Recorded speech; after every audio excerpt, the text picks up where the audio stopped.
नमस्कार, मी संजय कुमार।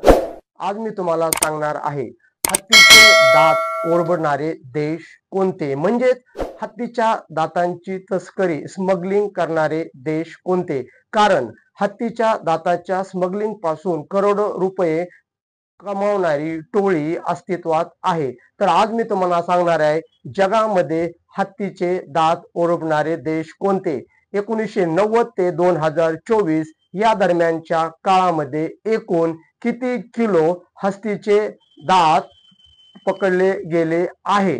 तर नंबर 1 ला आहे केनिया, 1,30,432 किलो। नंबर 2 ला आहे चीन, 1,06,069 किलो। नंतर नंबर 3 ला आहे हाँगकाँग, 75,707 किलो। Vietnam 71,256 kilo.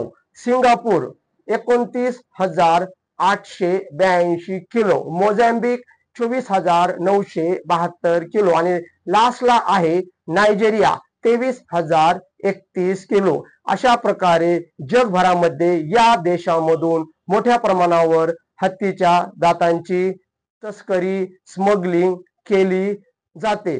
जर हा तुम्हाला व्हिडिओ आवडत असेल तर लाईक करा, कमेंट करा आणि चॅनल सबस्क्राईब करायला विसरू नका। अशाच वेगवेगळ्या माहिती सोबत मी तुमच्या सोबत येणार आहे।